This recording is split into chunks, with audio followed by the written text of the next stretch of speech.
সুযোগ রয়েছে। আজকে এই মামলার বাদী বিজ্ঞ আদালতকে জানান তার কন্যা ভিকারুননিসা কলেজের মেধাবী শিক্ষার্থী সৈয়দা ফাহমিদা তাহসিন কেয়াকে শেওড়াপাড়ায় তার 4 জন সন্তানের সামনে নির্মমভাবে হত্যা করা হয়। হত্যা করার পর পরবর্তীতে তিনি 9 জন আসামির নাম উল্লেখ করে মিরপুর মডেল থানায় একটি মামলা দায়ের করেন। এই মামলা দায়ের করার পর থেকে তিনি বিভিন্ন হুমকির সম্মুখীন হচ্ছিলেন। পরবর্তীতে গত 8 তারিখ বেলা 8ই অক্টোবর বেলা 12 ঘটিকায় এই মামলার যে এজাহার নামীয় আসামিরা রয়েছে তারা দুটি মাইক্রোবাসে করে তার বাসার 500 গজের মধ্যে গিয়ে প্রায় 1 ঘন্টা সময় দাঁড়িয়ে থাকেন, যা সিসিটিভি ফুটেজে দেখা গিয়েছে।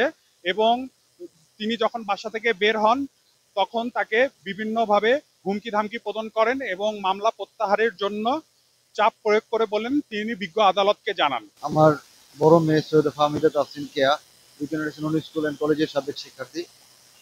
সে 4 সন্তানের জননী ছিল। তার স্বামীর বাসায় আপনার স্বামী তাকে নির্মমভাবে হত্যা করে এবং আমার স্ত্রী নাজমুল বেগম বাদী হয়ে তার বিরুদ্ধে এবং সন্দেহভাজন আসামিদের বিরুদ্ধে হত্যা মামলা আমরা দায়ের করি।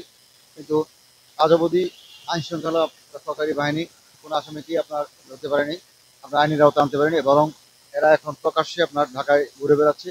গত 8 তারিখে 8ই অক্টোবর বুধবার ছিল, আমি আপনার বাসায় সবজি কেনার জন্য বাসা থেকে নিচে নামি। তো আমি আপনার সাবেক যে রমনা থানা ছিল, রমনা থানা জামে মসজিদের গেটের সামনে আপনার 2টা সবজি দোকান আছে, ওখানে গেছি সবজি কেনার জন্য। আমি আপনার কালো রঙের 2টা নোয়া গাড়িতে করে আপনার কিছু লোক আপনার দাঁড়ানো ছিল, রাস্তার কিছু 4-5 জন লোক দাঁড়ানো ছিল এবং সামনের গাড়িতে কিছু লোক ছিল। আমি হঠাৎ করে আপনার সবজি কিনে আমি আমার ওদিকে খেয়াল নাই, কিন্তু একটু পরে একটা দোকানে সবগুলো সবজি আমরা পাইতেছিলাম না, আর সামনের দোকানে যাচ্ছিলাম। ঠিক এই মুহূর্তে আমি আসামি যারা ছিল একজনকে আমি ফুটপাতে আরো 3-4 জন ছেলে সহ দাঁড়িয়ে থাকতে দেখি। পরে আমি তাকে জিজ্ঞাসা করলাম যে কে তুমি, মনির না? সে কথা বলে নাই। তো ইতিমধ্যে 3-4 জন ছেলে পেছন থেকে আমাকে ঘিরে ধরছে। পরে সামনের গাড়ি থেকে আরো কিছু লোক নেমে আসছে।